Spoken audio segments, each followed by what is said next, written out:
আসসালামু আলাইকুম। তো আজকে একটা নিউজ দেখলাম এটিএনে যে প্রভার প্রেমিক হতে চাইলে ২টা শর্ত লাগবে। তো এই বিষয়টা নিয়ে আসলে আমি এই কথা বলতে চাইনি, যেহেতু আহ, এই বিষয়গুলো যখনই সামনে আসে কথা না বলে পারা যায় না। তো এইখানে দেখলাম ২টা শর্ত আমি সংক্ষেপে শেষ করব। সেটা হচ্ছে নাম্বার 1 হলো তাকে বিশ্বস্ত তো থাকতে হবে, মানে এর বিশ্বস্ত মানে ভালো একটা ক্যারেক্টারের ছেলে থাকা লাগে।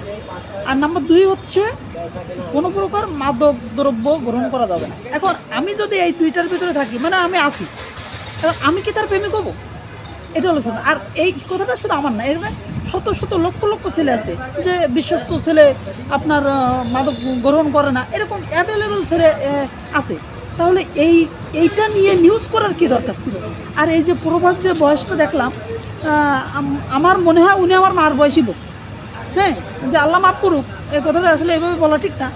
যে ওনার যে বয়স আমার মানে ছবিতে যেটা দেখলাম, জানি না বয়স কত, তারপর আমার এটা মনে হলো। তা উনি এই এটিএনে নিউজ করার কি দরকার ছিল যে প্রেমিক হতে চাইলেই 2টা শর্ত লাগবে, বিশ্বস্ত থাকা লাগবে, প্লাস হচ্ছে মাদকদ্রব্য গ্রহণ করা যাবে না। মানে এইটা কোন ধরনের, মানে একটা মানুষের একটা নিউজ করা বা একটা বিষয় নিয়ে কথা বলার তো একটা নিয়ম বা একটা শৃঙ্খলা থাকা দরকার। এইটা কোন ধরনের আমি এটা বুঝলাম না। এখন যাই হোক, এটাতে মিডিয়া যেহেতু এখানে বলছে যে প্রভার প্রেমিক হতে চাইলেই এটা যোগ্যতা লাগবে, তাহলে প্রেমিক হয়ে লাভ কি? তুমি একটা করতে পারতে যে প্রভাব বিয়ে করবে, তার হচ্ছে এই ক্যারেক্টারের ছেলে লাগবে বা এই ক্যারেক্টারের ছেলে হলে বিয়ে করতে পারবেন, এটা বললে হতো। প্রেমিক কেন? মানে এটা প্রেমিক আসবে কেন? এটা কোন কোন ধর্মের ইসে আছে যে তার হচ্ছে প্রেম করা যাবে বা তার সাথে কথা বলা যাবে বিয়ের আগে? কোন ধর্মে আছে?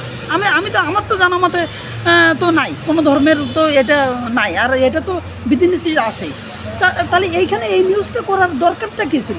যে একটা ভালো একটা সংবাদ মাধ্যম সেইখানে নিউজ করছে যে প্রভার প্রেমিক হতে চাইলে 2টা শর্ত লাগবে, মাদক দ্রব্য গ্রহণ করা যাবে না, আর তার খুব বিশ্বস্ত থাকা লাগবে। তাহলে আমি ব্যক্তিগতভাবে আমার এই 2টাই গুণ আছে। আমি মাদক দ্রব্য আল্লাহর রহমতে জীবনে কোনদিন গ্রহণ করিনি, আর করবো না বাকি জীবনে। এবং বিশ্বস্ততার কথা যদি বলেন, তা আমার গ্রামের লোকই জানে ভালো আমি কতটুকু বিশ্বস্ত লোক কিনা। আচ্ছা যাই হোক, নিজের কথা এভাবে বলা ঠিক না। এখন কথা হচ্ছে কি, তাহলে আমি কি তার প্রেমিক হবো? আপনার বিয়ে করার যদি মন চাইতো, আপনি বলতেন যে তার হচ্ছে বিয়ে করবে বা তার এরকম স্মার্ট ছেলে লাগবে বা এরকম ছেলে হলে ভালো হয়, এরা পছন্দের কথা যদি বলতো তাহলে ঠিক ছিল। কিন্তু প্রেমিক হতে চাওয়ার জন্য নিউজ করা, আমি ব্যক্তিগতভাবে এটা আমি মানে মেনে নিতে পারলাম না। যাই হোক, এটা তীব্র নিন্দা জানাই আমি আমার ব্যক্তিগত জায়গা থেকে। তো সবাই ভালো থাকবেন, সুস্থ থাকবেন। আসসালামু আলাইকুম।